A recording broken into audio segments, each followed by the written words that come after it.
A few years ago, I embarked on a journey called street poetry.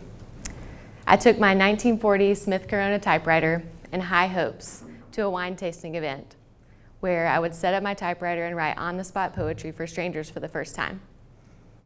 I figured a wine tasting event would be a great place to start this new venture, everyone feeling love-buzzed and romantic at sunset. So I set up my hand-painted cardboard sign that read, "Give me a subject, get a poem," and I waited.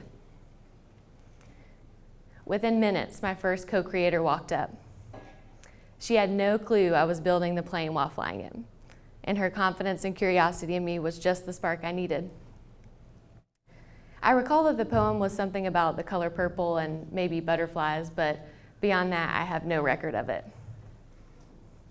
Although I don't think the poem will go down in the archives with the likes of Shakespeare or Mary Oliver, it was the first stone in a bridge I didn't realize I was building. A sacred connection between strangers. I wish I could find this woman one day and tell her how special that night was to me. I didn't know that night would lead me here.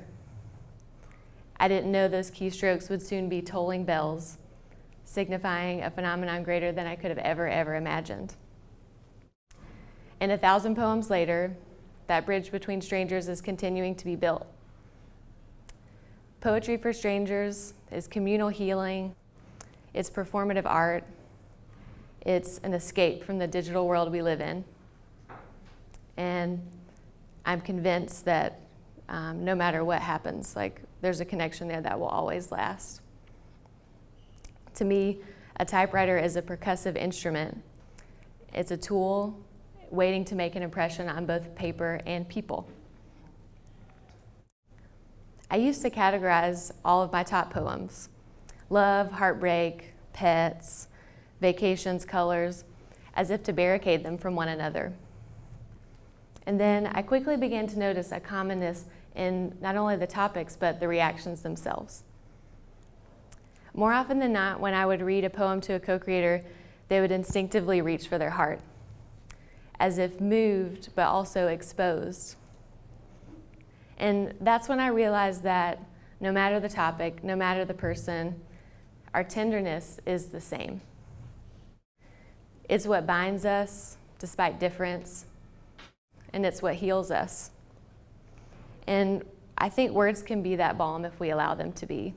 And so I acknowledge the great responsibility that I have, not only to share the words that I've written with people, but also to receive and listen to those words as well. Because the right words are indeed sacred.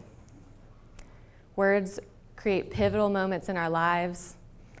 They allow us to explore the neglected contours of our hearts.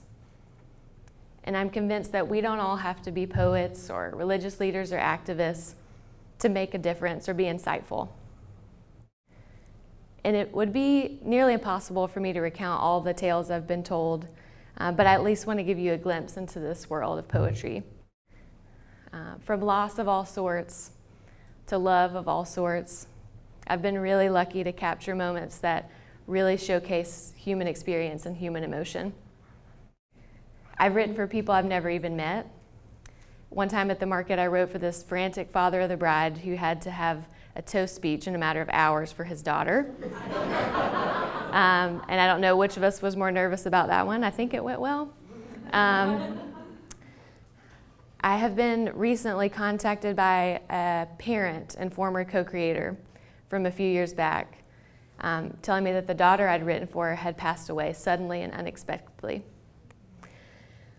So now I'm in communication with them, listening to eulogies, listening to her valedictorian speech, and looking through photos, all intimate pieces of a story in my periphery as I help guide this family through grief with a series of poems over the next year. I've been asked by a whiskey connoisseur to write a poem about whiskey. And don't let the profession fool you. I'm not sitting in a writing parlor smoking a pipe, drinking whiskey neat. I actually know nothing about whiskey, and at this point had never even really tasted much of it. But on this night, you could find me sitting at the bar, sipping Weller's Special Reserve, listening to dark romantic tales about how the fermentation process often outlives its distiller. Did this bartender and I have anything in common beyond this flight of whiskey or this storytelling?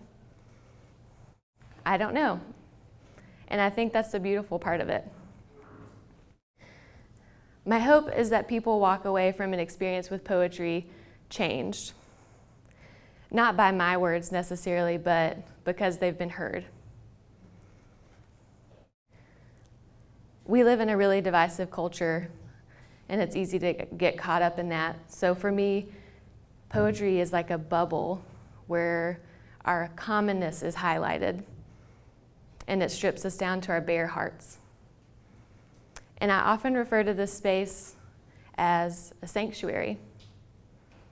It's a place of communal healing that meets us where we least expect it. And that's the kind of sacredness I've been searching for a long time. I have a really tumultuous relationship with religion, but it doesn't mean I still don't seek after those holy spaces. Not the prescriptive kind between walls of stone or creed, but the sacredness I find when we are fully and vulnerably human with one another. I think we can all bridge a divide between difference.